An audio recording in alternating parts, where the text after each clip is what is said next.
할렐루야. 2024년 1월 6일 2024년 첫 토요 새벽 예배 오신 여러분을 주님의 이름으로 축복합니다.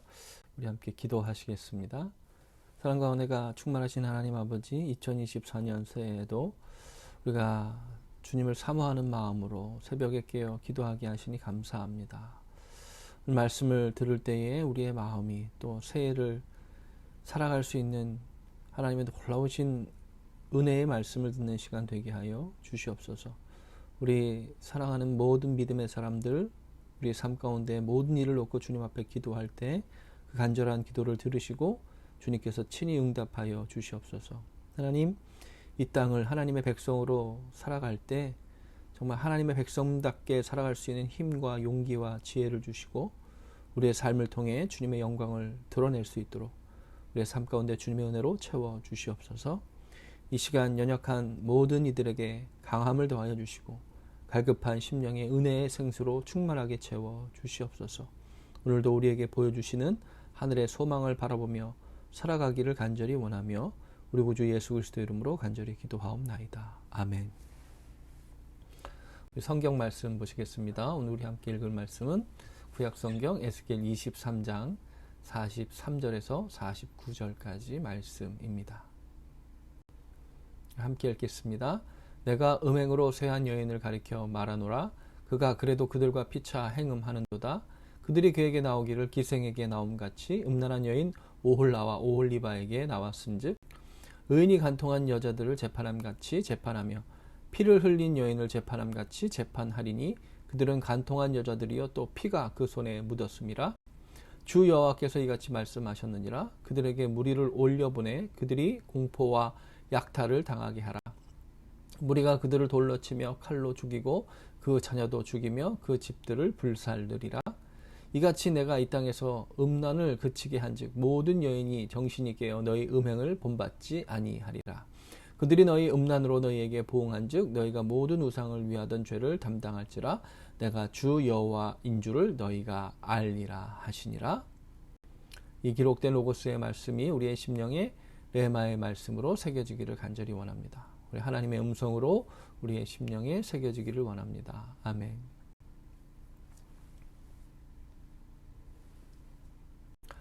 우리가 성경을 읽다 보면요, 참 거룩한 경전이라고 하는 말에 어울리지 않는 그런 에피소드들이 많이 등장하지 않습니까?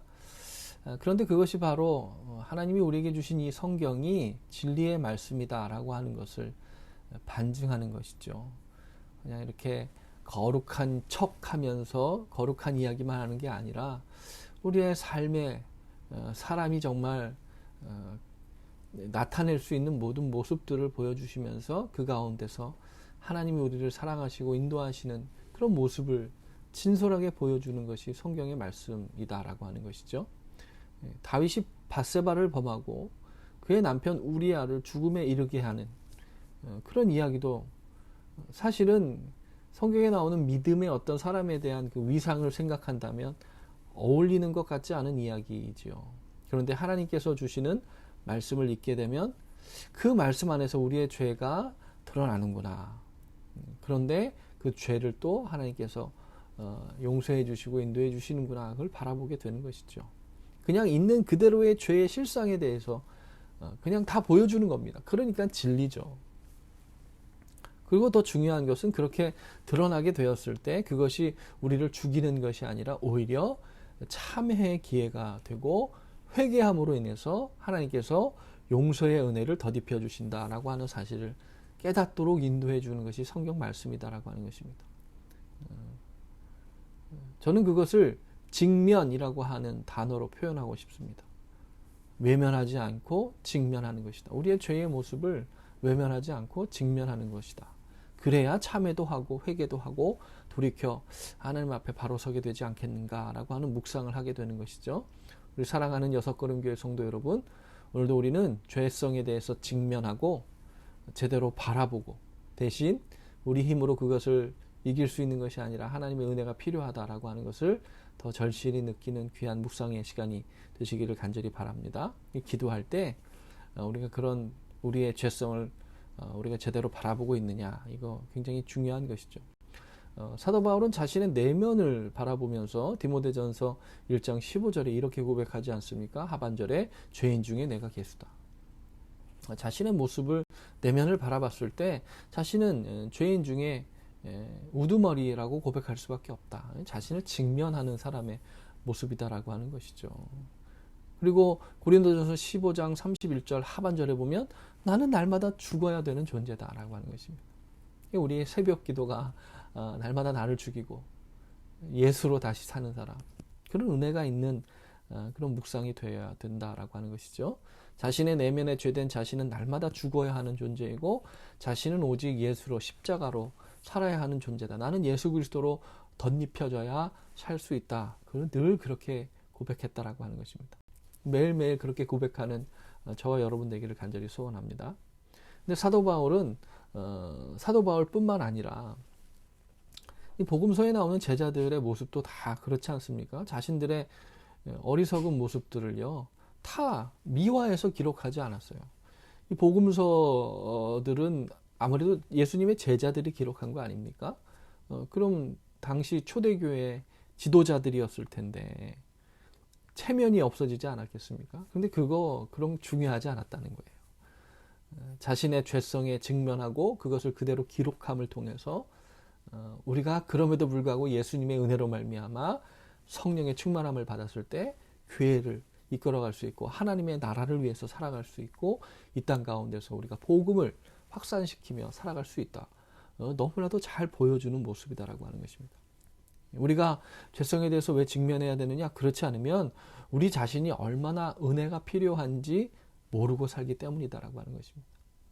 그죠? 우리의 죄성을 직면해야 우리가 은혜가 필요한 존재다라고 하는 것 깨닫게 되는 것이죠. 그 은혜가 필요한지 모르고 신앙생활하면 결국 우리는요, 예수님이 그렇게 책망하셨던 바리새인들처럼 가식된 그런 책망받는 모습의 신앙생활을 할 수밖에 없다라고 하는 것이죠. 오늘 본문에 나오는 오홀리와 오홀리바라는 두 자매의 이야기가 나옵니다. 에스겔서 23장은요, 이 두 자매의 행음에 대한 이야기죠. 이 비유는요, 이스라엘 사람들이 죄를 직면하게 하는 비유다라고 하는 것입니다. 성경에 나오기 좀 꺼림칙한, 성경에 좀 안 나올 법한 이야기죠. 그런데 직면할 수 있도록 이 비유를 통해서 그 나쁘끄러운 그런 모습을 직면하게 하시는 것이죠. 이 두 자매의 음행이 어디서부터 거론되고 있는지 아십니까? 애굽에서부터 거론되고 있어요. 그들이 처음 우상을 숭배하기 시작한 것이 애굽이다라고 하는 것이죠. 애굽의 그 화려한 문화, 풍요로움을 보면서 그들은 그곳에 포로로 잡혀 있었는데 오히려 그 강성함을 동경했다는 거예요. 광야에서 어려움을 만날 때마다 그래서 어떻게 이야기합니까? 야, 우리가 애굽에 있었을 때는 잘 먹고 잘 살았다. 말도 안 되는 거죠. 이게 항상 우리가 어려움을 겪게 되면 기억의 왜곡이 일어나는 거예요. 아니 뭐 자기들이 고기도 먹고 부추도 먹고 마늘도 먹었다 이렇게 고백하는데 다 이거 기억의 왜곡입니다. 절대로 죄의 노예로 살아갔던 것은 행복한 나날이 아니죠. 근데 이거 악한 영의 속임수예요. 기억을 왜곡시키는 것이죠. 타락한 시절을 떠올리면서 야, 그때 내가 마음대로 살 수 있었는데 회심한 다음에 그렇게 돌이키게 되면 얼마나 그 회심이 무색한 것이 됩니까? 아, 그때 쾌락을 마음 놓고 즐길 수 있었는데 괜히 예수 믿어가지고 말이야. 그냥 내가 그냥 마음대로 못 살아. 마치 죄에 사로잡혀 있었을 때 내가 구원받기 이전의 상태가 좋았던 것처럼 우리가 회상하게 되면요. 여러분 정말 우리의 구원의 그 고백이 무색하게 되는 겁니다. 지금 하나님의 인도하심을 따라 사는 것이 엄청난 무슨 제약을 받는 것처럼 우리가 생각한다는 거예요. 악한 영이 계속 우리를 그렇게 속인다라고 하는 걸 기억해야 되는 것이죠. 그리고 다시 우리를 타락한 상태로 끌고 가기 위해서 어떻게든 그렇게 기억을 왜곡시킨다라고 하는 것입니다. 여러분, 그것은 절대로 좋았던 기억이 아닙니다. 그죠? 애굽의 노예로 살던 기억이 우상을 섬기면서 행음을 했던 것이 어떻게 좋았을 수가 있었겠습니까? 4절에 보면요, 이 두 자매의 이름에 대해서 분명하게 이렇게 얘기해요. 오홀라라고 하는 동생과 오홀리바라고 하는 동생이 있는데 이 두 자매는 사마리아와 예루살렘을 말하는 것이다 라고 하는 거예요. 여기서 오홀라라고 하는 동생과 오홀리바라고 하는 언니가 있는데 이 두 자매의 이름의 어근이 같아요. 오헬이라고 하는 단어인데 장막이라는 의미예요. 그러니까 오홀라는 그녀의 장막이라는 뜻이고 오홀리바는 내 장막이 그녀 안에 있다라고 하는 뜻이에요. 그러니까 북이스라엘에는요 분향하는 곳이 두 곳이 있었어요. 단과 베델에 있었습니다. 솔로몬 이후에 분열 왕국이 되면서 여로보암이 자기 백성들 자꾸 예루살렘으로 넘어가는 거 경계가 돼가지고요. 예루살렘에 가지 못하게 하기 위해서 단과 베델의 제단을 만들었죠. 그래서 그녀의 장막이라고 하는 것은 너희들의 제단이 거기 있었다라고 하는 것을 의미하는 것입니다. 그래서 사마리아를 뜻하는 것이죠. 오홀리바는 남유다예요. 예루살렘을 의미하는 것이죠. 거기에 하나님을 예배하는 성전이 있었습니다. 그러니 내 장막이 그녀 안에 있다. 예루살렘 성전이 그 안에 있었다라고 하는 것이죠. 예루살렘 안에 있었다. 남유다 안에 있었다. 근데 오홀라는요, 아수르와 가깝게 지내면서 우상을 섬기는 음행을 저질렀죠. 이 23장을 다 읽어보면 정말 나쁘고런 그런 모습들에 대해서 적나라하게 표현합니다. 영적으로 그런 간음을 했다는 거예요. 행음을 했다는 거예요. 근데 북이스라엘 사람들이 하나님 앞에서 이 행음을 부끄러워할 줄도 몰랐다는 거예요. 그녀의 장막이 거기 있다. 하나님을 예배할 수 있는 단이 거기 있었다는 거예요. 그런데 거기서 하나님을 위한 단을 쌓았습니까? 아니에요. 거기서 우상을 위한 단을 쌓았다는 거예요. 그것이 행음이고 음행이었다. 결국 북이스라엘은 BC 722년에 아수르에 의해서 멸망당하죠. 먼저 멸망당합니다. 남유다 먼저. 오홀리바는요. 북이스라엘이 우상을 섬기다가 망하게 된 것을 다 보았어요. 남유다는 북이스라엘의 망하는 과정을 다 봤잖아요. 그럼에도 불구하고 북이스라엘보다 더 심하게 간음했다는 거예요. 하나님 그렇게 책망하고 계십니다. 남유다는 애굽에게 붙었다가 또 여기 바벨론에게 붙었다가 또 애굽에게 붙었다가 또 바벨론에게 붙었다가 그러면서 온갖 우상을 다 가져다가 섬기는 영적인 간음을 저질렀다는 겁니다. 게다가 하나님을 의지하지 않고 그렇죠? 하나님이 말씀하시는 것 듣지 않고 애굽을 의지하고 외교 정책으로 어떻게 하려고. 예루살렘 안에 하나님의 성전이 있었음에도 불구하고 하나님을 바라보고 의지하지 않고 다른 것을 의지하면서 행음했다는 거예요. 게다가 우상을 섬기고 예루살렘 성전 안에서 우상을 섬기는 모습 에스겔의 환상을 통해서 우리가 다 봤잖아요. 이것이 아주 직설적인 표현으로 행음하고 간음했다라고 말씀하고 계시는 거예요. 그런데 왜 하나님께서 여인 비유를 여인이라고 표현하면서 비유를 말씀하셨을까요? 남자로 이야기해도 되는데 여성을 비유하면서 말씀하신 이유가 있어요. 그 이유는 여인들이 남성을 상대로 행음하는 이유가 대부분 자기가 살기 위해서 그렇게 했기 때문이다라고 하는 거예요. 당시에 여인들은요, 경제적인 문제를 여성 혼자서 해결할 수 있는 그런 사회 구조가 아니었어요. 과부가 가난할 수밖에 없었던 이유가 남편을 의지하고 살다가 남편이 죽으면 자기 혼자 생계를 유지할 수가 없는 거예요. 경제적인 자급자족을 할 수 없는 그런 사회적인 구조였다는 겁니다. 그러니까 여성이 먹고 살 방법이 없으니까 먹고 살기 위해서 남성을 찾는 그런 모습들, 행음을 하는 그런 일들이 있었다는 거예요. 여성을 비하하기 위한 것이 아니라 이스라엘의 모습이 그랬다라고 하는 말씀을 하기 위한 거예요. 먹고 살기 위해서 사마리아는 아수르를 섬겼고 아수르의 우상들을 섬겼다는 거예요. 어떻게 좀 살아보려고 남유다는 바벨론을 쫓고 그 우상을 섬기며 살았다는 거예요. 당시 풍요를 준다는 바알을 섬겼고 아세라를 섬겼는데 왜 그들을 섬겼습니까? 먹고 살기 위해서 섬겼다는 거예요. 부유를 준다는 몰렉을 섬기면서 인신 제사를 드리는 그런 행위를 했다는 거예요. 먹고 살기 위해서. 그 먹고 살기 위해서 행음을 하는 모습을 비유하기 위해서 여성이라고 하는 것을 비유적으로 말씀하신 것이죠. 여성 비하적인 발언이 아니에요. 하나님을 섬길 수 있음에도 불구하고 우상을 섬겼다는 것을 말씀하고 계시는 거예요. 그것이 정말 악한 음행이고 영적인 간음이다라고 하는 말씀을 하고 계시는 것이죠. 오늘날로 비유하자면요, 예배할 수 있음에도 예배하지 않고 다른 것을 의지하고 섬기는 거예요. 하나님을 의지할 수 있음에도 불구하고 굳이 다른 우상을 섬기면서 점을 보고 뭐 다른 어떤 샤머니즘적인 방법이나 어떤 주술적인 방법, 그러면서 하나님 믿는다는 사람들이 하나님 앞에서 폐악을, 먹고 살기 위해서 다른 사람들을 착취하는 폐악을 저질렀다는 거예요. 우상을 섬기면서 하나님의 백성다움을 포기하고 정치, 경제, 문화 모든 영역에서 하나님의 백성다운 모습을 잃어버리는 삶을 살았다. 이 이름을 통해서 직면하게 하시기 위해서 이렇게 비유로 말씀하시는 거예요. 사랑하는 여섯걸음교회 성도 여러분, 우리가 예배할 수 있음에도 불구하고 하나님께 예배하지 아니하고 다른 것을 의지하고 쫓으며 살고 있는 것은 아닙니까?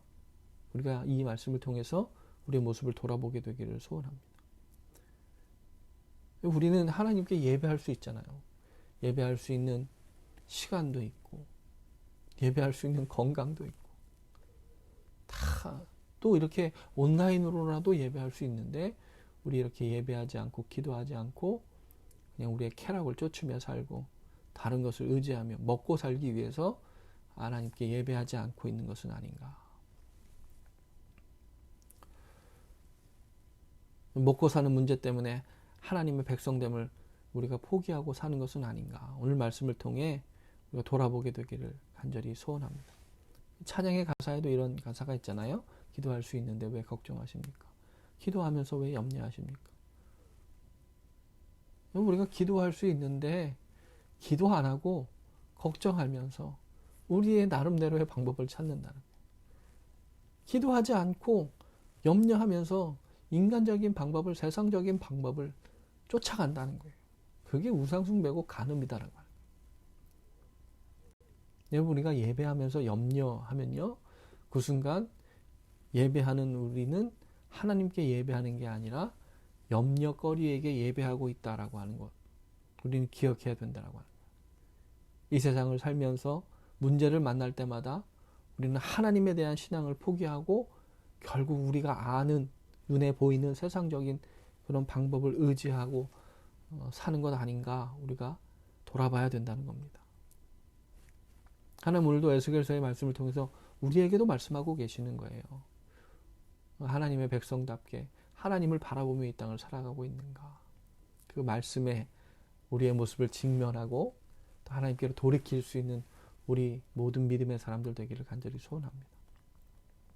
결국 이스라엘 백성들이 의지하던 아수르, 바벨론, 눈에 보이는 세상적인 것들은 북이스라엘과 남유다를 구원해 주지 못했어요. 그리고 결국 오히려 그 모든 의지하려고 했던 것들이 하나님의 칼이 되어서 심판으로 임하게 되는 것을 에스겔서를 통해서 우리가 계속 묵상해 왔습니다. 악한 것들을 의지하면 악한 것들이 우리를 보호해 주는 게 아니에요. 오히려 우리를 유린하고 우리를 공경에 빠뜨리는, 공격하는 도구가 된다라고 하는 거예요. 애굽이 좋았다, 향락을 즐기던 때, 죄악에 빠졌던 때가 좋았다, 그러면서 우리를 죄악의 구렁텅이로 다시 유혹해서 빠뜨리려고 한다라고 하는 거예요. 우리는 그걸 기억해야 된다라고 하는 것이죠. 모든 그런 것들에 대해서 심판이 임할 것이다. 이 말씀을 다시 바라볼 수 있게 되기를 간절히 소원합니다. 말씀을 마치겠습니다. 사랑하는 여섯걸음교회 성도 여러분, 오늘도 주시는 말씀을 통해서 우리의 죄성을 직면할 수 있는 참회하는 마음이 있으시기를 간절히 바랍니다. 사도 바울이 매일매일 나는 죽노라, 자신의 죄성을 직면하고 예수로 살겠습니다, 고백하는 영성이 있었다는 거예요. 그러면 오히려 예수님을 의지하게 되고 성령님의 인도하심을 따라 살아갈 수 있는 그런 영적인 거룩함을 덧입게 된다라고 하는 것이죠. 우리에게 있는 연약함은요, 우리의 노력으로 가려지지 않아요. 거룩한 척 한다고 가려지는 게 아니에요. 하나님 왜 이렇게 원색적인 비유로 에스겔 선지자에게 말씀하게 하셨을까요? 왜냐하면 우리의 추악함은 가려지지 않기 때문이다라고. 여러분, 거룩한 척으로 가려질 수 있는 게 아니에요. 자신의 죄성을 제대로 발견하지 못하면 오히려 우리는 망합니다. 그러나 우리의 죄성을 발견할 때 우리는 은혜를 덧입을 수 있어요. 오늘 우리에게 주시는 이 말씀을 통해서 더 사모함으로 주님을 바라보게 되시기를 간절히 축원합니다. 여러분, 우리에게 예배할 수 있는 이런 온라인 예배도 있고 또 예배할 수 있는 장소가 있고요. 하나님을 바라볼 수 있는 우리의 신앙이 있습니다. 그거 절대로 놓치지 않는 저와 여러분 되기를 간절히 소원합니다. 죄에 빠져서 내 마음대로 살던 데가 좋았다. 그 기억의 왜곡이에요. 우리를 죄에서 자유하게 하신 그 은혜의 진리를 깨닫는 기도의 시간 되시기를 간절히 축원합니다. 신앙은 우리를 얽매는 것이 아니라 우리를 자유하게 하는 것이죠. 진리가 우리를 자유케 한다. 죄의 저주와 사슬에서 우리를 자유케 하시고 그것을 우리가 누리고 있다라고 하는 것을 영적인 눈으로 바라볼 수 있는 그런 분별력을 얻는 기도의 시간 되시기를 축원합니다. 오늘도 진리를 통해 자유함을 누리시고 예배할 수 있음에 감사하면서 주님이 주시는 평안을 누리고 귀하고 복된 하루를 살아가시는 우리 모든 믿음의 사람들 되시기를 다시 한번 주님의 이름으로 축원을 드립니다. 기도하시겠습니다. 사랑과 은혜가 충만하신 하나님 아버지, 우리 안에 거룩함을 덧입혀주는 귀한 기도의 시간 되기를 간절히 원합니다. 죄된 우리의 모습을 직면하면서 오히려 참회하고 회개하여 하나님께로 돌이키는 시간 되게 하여 주옵소서. 이 예배의 자리에서 주님 바라보게 되기를 간절히 원합니다. 우리를 유혹하는 소리가 아니라 진리의 말씀에 귀 기울이게 하여 주시옵소서. 그래서 삶의 자리에서 주님과 함께 동행함으로 주님의 놀라우신 크신 은총을 덧입는 우리 믿음의 사람들 되게 하여 주시옵소서. 예배할 때 다른 것에 예배하는 것이 아니라 오직 하나님을 예배하며 그 예배함을 통해 우리가 이 땅을 믿음으로 살아갈 힘을 얻는 우리 모두가 되게 하여 주시옵소서. 우리 구주 예수 그리스도의 이름으로 감사하며 기도하옵나이다. 아멘. 우리 예배할 수 있음에 감사하면서 예배 중에 걱정과 근심거리에 예배하지 마시고 그 모든 것을 뛰어넘어 역사하시는 하나님을 바라보며 예배하시는 우리 성도님들 되시기를 간절히 축원합니다. 예배를 마치겠습니다.